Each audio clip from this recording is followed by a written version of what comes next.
thought COVID was over. I thought COVID was over. The President of the United States had told me that COVID was over. God almighty. Sorry, no pun intended. But President Biden has tested positive for COVID, and he's still not masking around people, as you can see. Wild, right? I had thought that COVID was over. Part of the reason why the disability community, there's a large swath of the disability community, has been pissed even prior to October 7th with the Biden administration is because it's abdication of any responsibility for public health regarding COVID. And it has cost people their lives. During the Biden administration alone, at the time that we stopped counting, the amount of people who had died at that point was 800,000 people. Likely more. Not to mention, this entire event is a mass disabling event. Like 8 to 10% of people who get COVID, whether asymptomatic or symptomatic, are going to have lifelong or long-term illnesses due to COVID. And he's just raw dogging air. And I find it a little bit insulting to our intelligence, right? For so many people to point to cognitive decline in Biden and not put 2 and 2 together, knowing that COVID causes cognitive decline. And this is how many times this man has had COVID? Okay. To my fellow brokies, I need you to get over your internalized shame about being poor and you need to go to the food pantry, okay? Because let me tell you, oftentimes as someone who has worked previously in a food pantry, a lot of the food pantries, the way they operate is the government will send them money to provide food to communities that need them so long as there is a demand for it. Meaning that if you don't show up, they don't think there is a demand. If there is no demand, then guess what gets the chop? The food pantry, those funds. Even if you don't absolutely need it, go and use it and give it out to community members who you think might need it. This will be an opportunity to talk to your neighbors, see what they need. I saw a video on here that said this man, he bought groceries back in 2020, 2021, and it was $100-something. He pressed resubmit, he said reorder on the app. I want to say it was Walmart, this year, and those same groceries, all the same items, were now $400-something. I need you to go to the food pantry.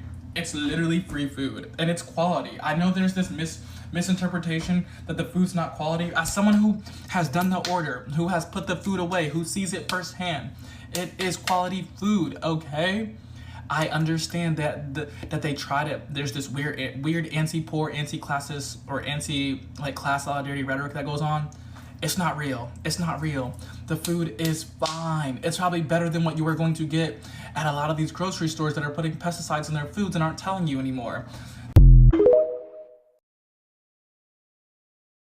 If you're opposed to gay marriage, you can simply say no when a gay person proposes to you. The news is always like, America has banned wheelchair ramps because they weren't in the Bible. Finland has made ice cream free. If a monkey hoarded more bananas than it could eat while most of the other monkeys starved, scientists would study that monkey to figure out what the heck was wrong with it. When humans do it, we put them on the cover of Forbes. This appears to be a sign on the ground, and it says, see a tent? Just fucking leave it alone, thanks. Maybe instead of complaining about a homeless person's only shelter from the elements, you could do something about the economic conditions that put them there in the first place, or maybe let them use the bathroom at your overpriced bougie-ass hipster cafe. As you go out of your way to make the life of a homeless person harder, ask yourself the question, what the fuck is wrong with me? Neopronouns are made-up words. Boy, do I have a surprising fact for you about all words. And lastly, fondly remembering the time 2 of my transphobic colleagues wouldn't eat my baking, so I made progressively more delicious and elaborate cakes and watched them die inside from their own bigotry.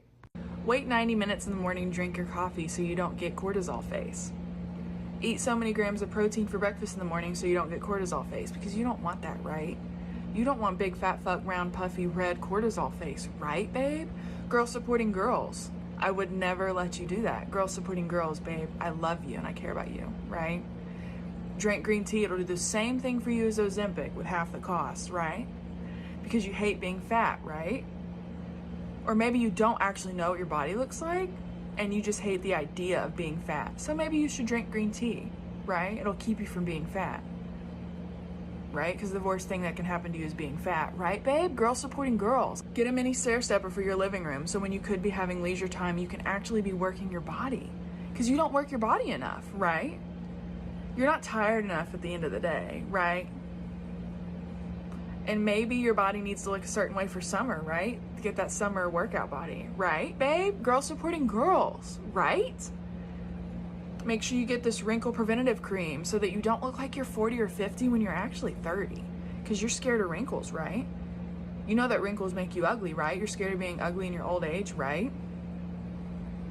Next time you get a tattoo, make sure it's like a clean tattoo. Make sure it's like fine line, clean tattoo with a clean placement. You don't want to look dirty with dirty tattoos, right? Because when you get married, which you will be getting married, right? You want your tattoos to look good in your wedding dress, right? You need to be the picture perfect bride, right? I mean, isn't it exhausting? Isn't it exhausting? Like, holy shit, coming on the internet and realizing that, okay, as a woman, I'm never going to be able to do anything unless it's done incorrectly. And someone's going to tell me I'm doing it wrong. I need to do it better, right? It's exhausting coming on the internet knowing that no matter what I do as a woman, I'm probably going to be the butt of the joke of every experience I ever have. Stop stop sharing these perspectives. They're not helpful. They're destructive, and it does nothing for anyone. And it's not girls supporting girls. It's just you hating fat people, old people, and people that you think are ugly. Like, it's not okay. Kisses.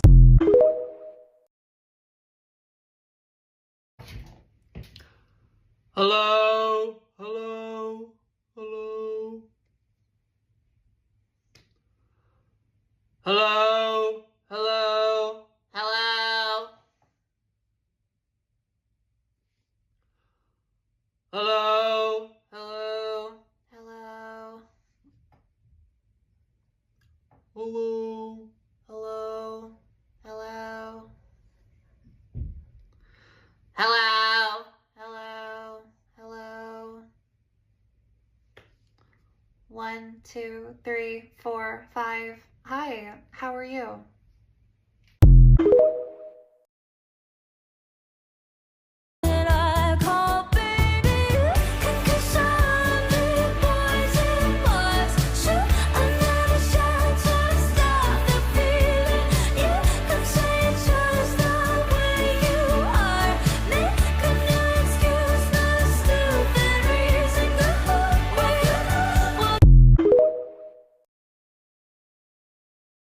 Donald Trump is portraying himself as a religious savior. He says Election Day will be Christian Visibility Day. Trump has repeatedly compared his criminal trials to the crucifixion of Jesus, promoted videos calling his re-election, quote, the most important moment in human history, and that describe him as a divinely appointed ruler. A shepherd to mankind who won't ever leave nor forsake them. So God made Trump. He claims to be a holy warrior against an imaginary attack on Christianity. They want to tear down crosses, but no one will be touching the cross of Christ under the Trump administration. I swear to you. He's even selling his own version of the Bible. We must make America pray again. Trump is playing to a rising white Christian nationalist movement within the Republican Party. I say it proudly, we should be Christian nationalists. Christian nationalists believe that the law of the land is not the Constitution, but instead the law of God, as they interpret it. Trump's supporters are increasingly overt in their calls to replace democracy with a MAGA theocracy. The church is supposed to direct the government, and I'm tired of this separation of church and state junk. We're meant to be a Christian nation. We should be a Christian nation. Welcome to the end of democracy. We're here to overthrow it completely. We didn't get all the way there on January 6th, but we will endeavor to get rid of it and replace it with this right here. That was a cross he was holding. The idea that the will of voters is irrelevant because God has anointed Trump was a recurring message in the efforts to overturn the 2020 election. Because it is not Joe Biden that rules this country. Jesus Christ is the king of everything in this world. Christ is king! Christ is king! Christ is king! In previous videos, I've highlighted how MAGA Republicans have embraced core elements of fascism. The combination of fascism and Christian nationalism is called Christofascism, a term first used half a century ago by the theologian Dorothy Zola. Fascists rise to power by characterizing their opponents as subhuman. Christofascists take it a step further by casting opponents as not just subhuman, but actually demonic. People like Nancy Pelosi, she's a demon. Framing opponents as enemies of God makes violence against them not only seem justifiable, but divinely sanctioned and almost inevitable. We are going to put on the armor of God.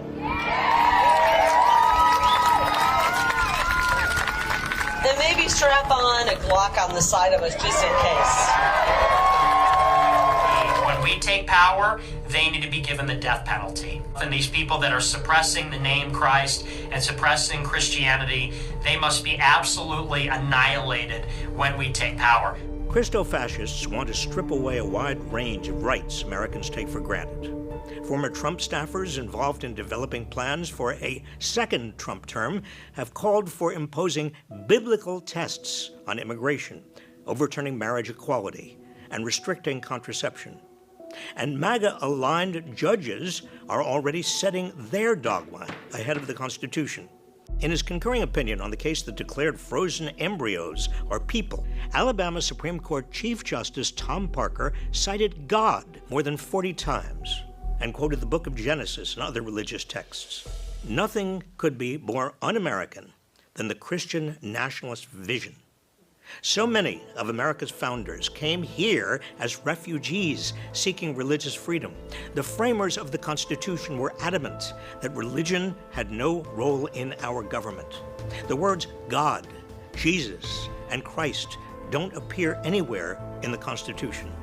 And the very first words of the Bill of Rights are a promise that, quote, Congress shall make no law respecting an establishment of religion or prohibiting the free exercise thereof. Christo-fascism, or any religion-based form of government, is a rejection of everything America has aspired to be: a secular, multiracial society whose inhabitants have come from everywhere, bound together by a faith in equal opportunity, democracy, and the rule of law. Beware.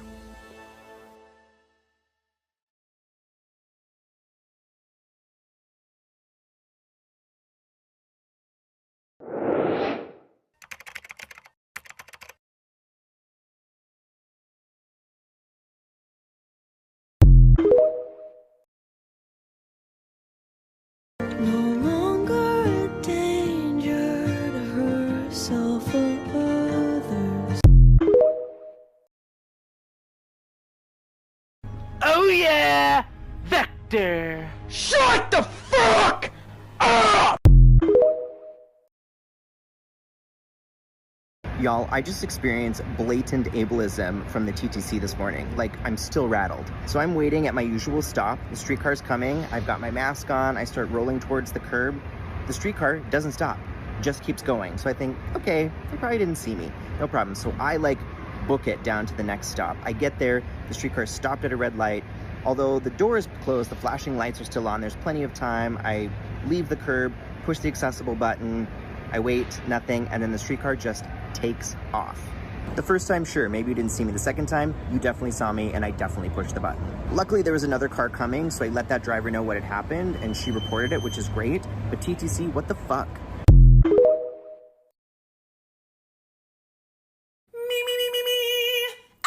Never thought the leopards would eat my face. No, I never thought the leopards would eat my face. Well, I'm the moral authority, so the rules, they don't apply to me. No, I never thought the leopards would eat my face. Slow it down now. I never thought the leopards would eat my face. No, I never thought the leopards would eat my face.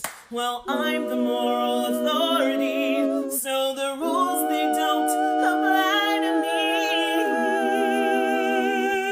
No, I never thought the leopards would eat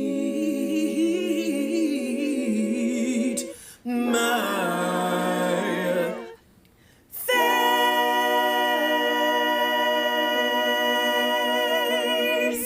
But they always do. Just ask Rudy Giuliani.